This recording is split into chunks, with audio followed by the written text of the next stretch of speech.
Hello, my name is Corey Lanham. I'm here to talk about graphs over space and time. It sounds like a pretty lofty concept, but really what we're talking about is what do we do with graph data that has a time dimension, a location dimension, or both? And how do you represent that in a visualization such that it can make sense to end users?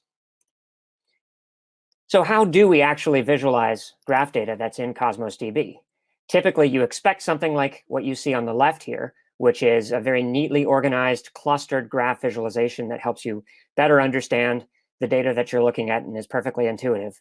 But what you more often get is something on the right, what we call a hairball, which is a clustered mess of nodes and links that nobody can really make sense of or understand what they're looking at.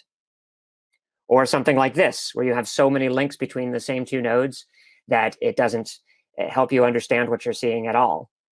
Or something like you see on the right, where you're trying to understand something about the geospatial dimension of your graph data, but there are so many links between the nodes are too large over the top of a map that it becomes difficult to really know what you're looking at all.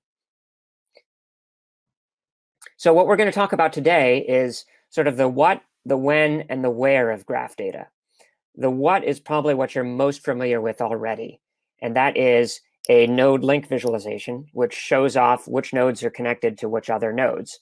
The connections in your data elements are what make up a graph to begin with. And that's really a very intuitive way of understanding those types of connections, is to draw them as a node link visualization. And graph data is very good at showing that what. However, the when and the where are things that we haven't really addressed in graph data quite yet. So what I'm going to talk about today is some other strategies that we can use for trying to get at the when and the where of graph data. Graph data often has some sort of time element to it. Something happened, a connection happened at a specific point in time, and other connections may have happened before, simultaneous with, or after those. How do we understand that progression of events over time? When you're looking at a traditional node link visualization, you don't have that time data in an easily accessible way. And then we're going to talk about the where. Oftentimes, the nodes in graph data have some sort of location component.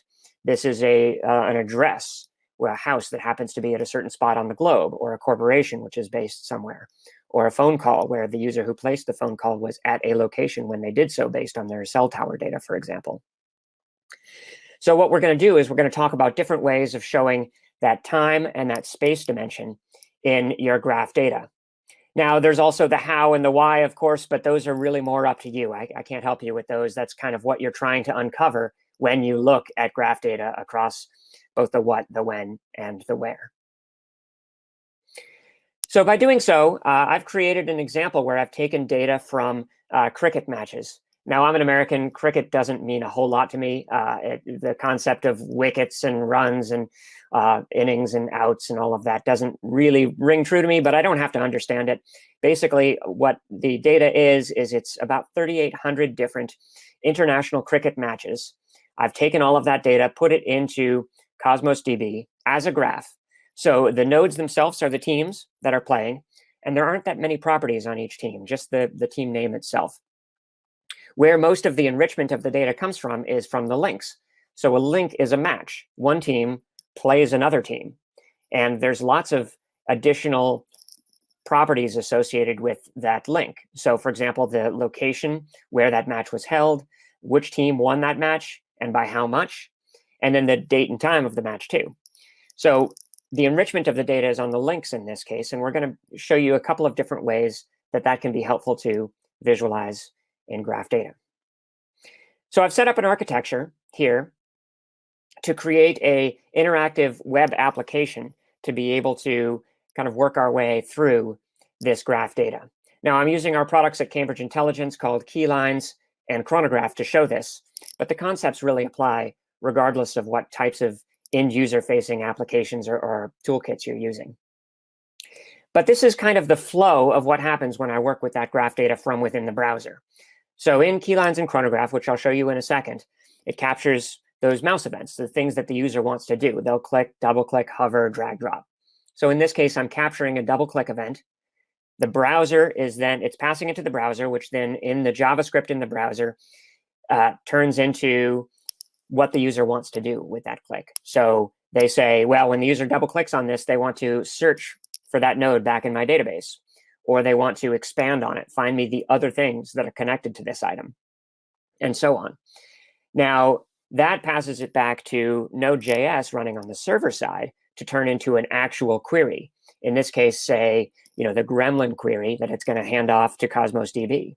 Now, we want to run that on the server side because we don't want the browser to know exactly and be able to formulate gremlin and pass those things off to the Cosmos DB server. That's a big security hole. So in this case, the browser is just understanding what the user wants to do. The server side is translating that into the actual query that has to run over on Cosmos DB. So this is the gremlin that gets generated. I truncated it here, but effectively go find the match where one of the teams was England and so on. Now, Cosmos DB is going to turn around then, take that query and turn it into a bit of JSON, which is all of the nodes and links that meet that criteria that you've passed on.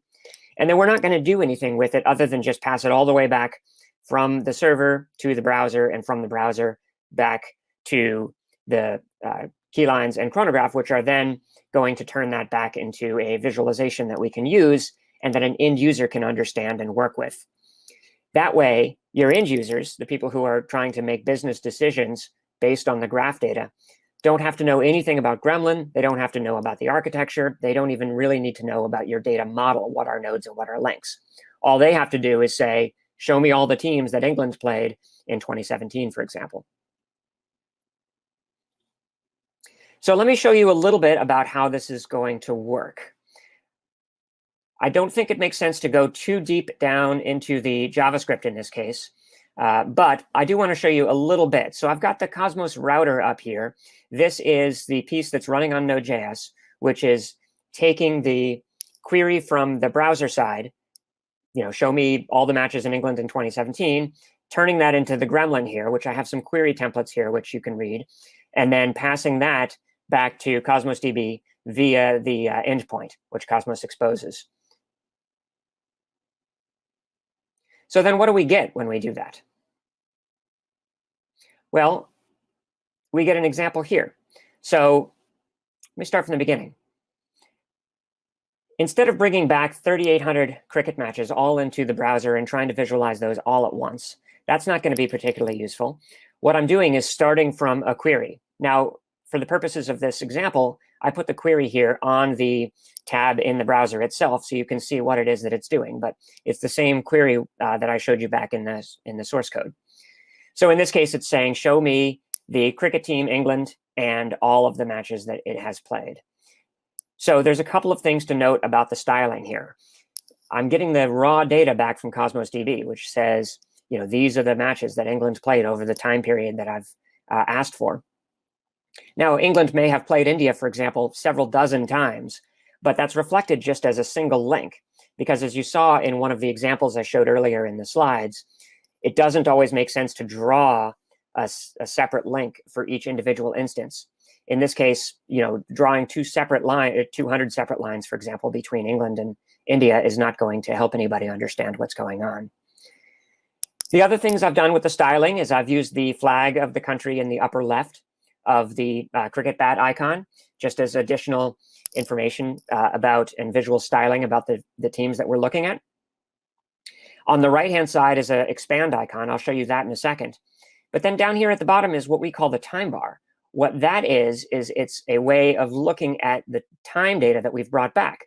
So I mentioned that England and India may have played each other several times over the course of the time period that we've queried. It is helpful to know exactly when that is. So in this case, we can see that there were a few matches in the 90s, then nothing throughout the early 2000s until 2008 when they started to pick back up again. So we'll take a closer look at the time bar and how that evolves after we go through a bit more detail here. So the other thing that we have in the styling here is what we call a donut. That is a way to show the win-loss ratio of each team. So I mentioned that the links themselves contain information about which team won the match. When we bring back several of those, we can see whether a team itself has a winning or losing record. So in this case, the data that I happen to bring back for for England shows that them winning the vast majority of the matches. And it shows India winning about a third or so of the matches that they conducted during this time period. So that's a helpful way of summarizing groups of data, in this case, several different matches, in a single representation on the chart, so the user can see which teams have a winning record, which teams have a losing record quite easily. The next thing that we're going to do is expand. So I talked about how we're not bringing back all of the data at once into the browser. That would just overwhelm the user and make it more difficult to understand what it is that they're looking at. So in this case, we are allowing the user themselves to guide their exploration through the data. So if I want to expand on India here, I have double-clicked on India. That's created that gremlin query that says, go back, find me all the matches that India has conducted over the time period, and bring those back onto the chart. And you can see that we've added them both to the chart and to the time bar here at the bottom. What this allows us to do is to allow that user to better understand and guide where they want to go with the data. Now that I've seen who's India has played, let's take a look at Kenya. Now I've brought back the countries that Kenya's played, and now I've brought back the countries that Canada has played, for example. The time bar is showing me a bit more detail now, too. The blue shaded area is the area that's showing me all of the matches that were played, of everything that's on the link chart at the moment. But when I select an individual, say, for example, Canada here, we can see that they didn't play any matches, international matches, until 2008, where it picked up and then dropped back off again from 2010 to 2014. So it gives us detail about both the sum total of the data that's on the chart, but also the temporal patterns built in to the individual nodes and links that we have selected. And that allows us to really understand what it is, the detail of what it is that we're looking at.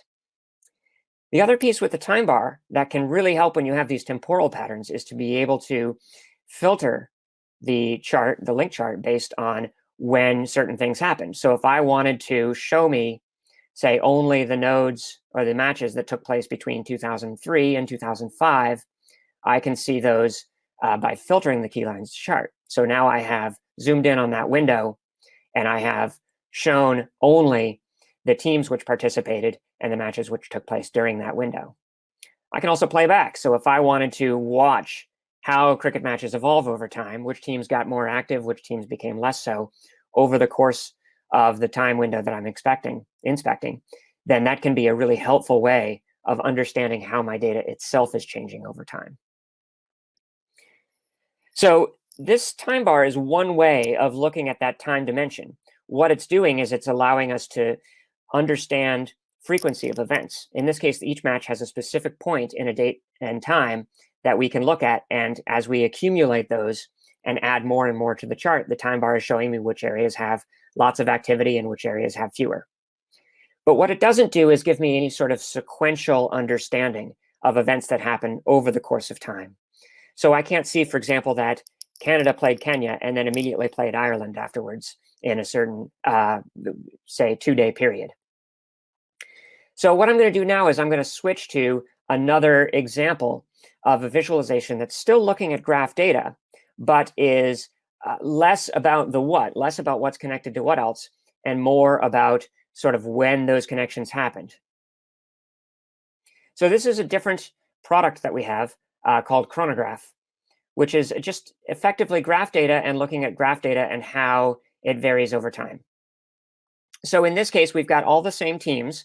I've brought back all of the teams instead of just a smaller number of them. And we have these heat maps for each team showing when they were the most active. And we can see some pretty interesting examples here. So New Zealand, for example, has been active over the entire course of the several decades that we have in the data, whereas we were looking at Canada earlier. Canada did not really become active until 2006 when they started showing more matches.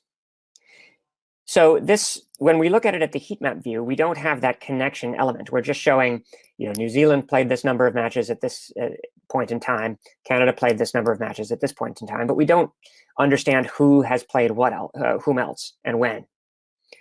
So then what I want to do is I want to allow the user to see those individual items. And I can do that by zooming in to certain windows of time. So you see that as I zoom in to now look, say, just at an individual 2-year period, I can see that there are many different events clustered together over various windows of time. So I can see, for example, that there were many matches here in March of 2005 between the same two teams, and the same between Australia and England in May and June of 2005. So this allows me to really kind of understand those temporal patterns and the sequence of events as they occur over time. Now, it was a bit too much to kind of understand that all at once. And even this view is a little bit cluttered. We're still not quite understanding individual data elements and how they might be connected to one another. So let's zoom in on a specific team here. So now I have Canada and specifically their matches, and I'm excluding everybody else off of this chart. What that allows me to do is to see their activity filtered from everybody else's. So we can see only who they have played and when those matches happened. Now, what I've done here is I've taken the winner of the match, and I've used the arrowhead to indicate that. So an arrow points away from the team if they are a loser and toward the team if they are a winner. So you can see some instances where things go in both directions. So they played Bermuda several times in 2007. It looks like they won most of those. But in many other cases, it looks like they didn't. Canada is not exactly known as a cricket powerhouse in international cricket. So what this allows us to do is to really better understand both the temporal patterns in a complex data set, both at a high level, just when were certain events happening, and at a low level, who was involved with those events. So we've talked a little bit about the time dimension and how that can be useful. I also want to take a step back and look at the space dimension. So here I'm going to move away from cricket and just show you another example here. So in this example, we are still looking at graph data. We're looking at a stylized example of, say, a stolen car in New Jersey and New York, and has both a location component associated with it, where was this car seen, where were the events happened, and a temporal association. So when did those sightings happen? And so we're taking a graph link chart view, superimposing it on top of a map so that we can see specifically where did these things happen, and also the chronograph view of what are the connections between those events and when did they happen. So we can see, for example, that there were several license plate sightings of this car in the early morning of the date that we're looking at in 2007. Then there was a robbery, and then there were other license plate scans of that car later on over the course of the day. And we can see spatially where those were in Manhattan by looking at that over the top of a map. But one of the things that we haven't yet done is that we haven't brought this multiple data sources into the same visualization yet. So the cricket example was just one upload. It was actually even just a single table. It had the teams that were playing, the matches, and when those matches happened. However, one of the powers of doing visualization like this is that you can draw from multiple sources and bring those all into the same visualization at the same time. So you could bring data back from Cosmos DB, for example, but also from, say, a local store, a local database you may have, or even just something like a spreadsheet or a local file, and combine those together into an overarching view of the data that you have. So by doing that here, we're going to add in another source. We're going to add in a source of phone calls. So now you can see our chronograph view has become a little bit more complex because we're looking at phone calls made by this suspect as the car was stolen. And we've extended it a little bit to show earlier on the previous day as well. Now I can zoom in. I can zoom in and see when those phone calls happened. I can even see specifically, once I get to a certain level, who he was calling to. So there are the specific numbers that that individual has called, when they happened, and I can correlate that with the locations. So as I get to June 18th, when the robbery happened, who was he calling at specific points in time around the time of the robbery or around the time that the car was spotted at certain locations? So certain numbers may stand out. So what I'm doing is I'm combining sources both from my Cosmos DB database and bringing that into both a temporal and a geospatial visualization. But I'm combining that with phone call data, which doesn't have either of those. I'm sorry, it does have the temporal visualization, but it doesn't have the geospatial component. But by working with those together, you get a really good sense of what happened during this event. Okay, there's one last thing I'm going to touch on here, and that is what do I do when I get too much data? You can kind of see where we're going with this, but the examples I've shown you so far have contained up to 3,000 links, which we've had summarized into just a single connection between a few dozen teams, for example. Cosmos DB is very famous for having large scale, and you can operate at a huge volume. But how does that impact our ability to visualize the data? What happens when I get millions or even billions of records? So to some extent, the expand theory that I showed you earlier, which is don't bring it all into the browser, try to allow the user to guide their exploration through the data, can be really powerful in that situation. We're not looking at everything. We're looking at specifically what the user wanted to see and let them expand out or explore their way out from there. But another way of working with that volume of data is to do what we call combinations. And that's a way of looking at groups of data and how those groups themselves are connected to one another. So this is an example where we have nodes which are members of Al-Qaeda and intercepted communications between them. And it's a bit complex. There's about 220 nodes on the chart, but you can kind of understand a little bit by looking at the node link diagram, who the key members are of this group, who are the most well-connected members of this organization based on their links to other members of Al-Qaeda, for example, and so on. But as you get more and more data on the chart, it doesn't make sense to take each individual person and plot them as a separate node. At some point, it becomes just too much for the user's eye to understand and make sense of and get any actual value out of. So these combinations, what they allow you to do is to group together based on any property and then show how those groups themselves are connected to one another. So in this case, you saw I used the flag, just like I did with the cricket matches, of the country where that person lives in to create an ornament around them on the chart and give the user some more information about where they're from. However, that's also a property of that node in the underlying data. So now we can group together the nodes by the country of residence of the individuals that are inside of them. And we've also sized the node to show me the relative number of individuals inside of each country. The width of the link is also now showing me the number of connections between members of those countries. So we can kind of have a more geopolitical view of this data. But the underlying data is still there. I've brought all of my data from my data source into the browser to be able to do these groupings. So what that means is that as an end user, I can zoom in and still inspect the underlying source data. So for example, here, I have Malaysia. I have my individuals inside of Malaysia, how they're connected to one another, both in the country, but also externally. So I've selected somebody here. He has connections to other Malaysians, but then also to people in Afghanistan. So this grouping feature can be really helpful when you have a lot of graph data that you want to summarize and present to an end user in a format that allows them to better understand what they're looking at. And it can even go multiple levels deep too. So if I wanted to, say, take the country nodes and group them together to create sort of these super groups based on the continent that those countries are in, then I can do the same. So I've taken what was originally 220 nodes and combined them into a group that, or into a visualization that only contains 7 nodes on it.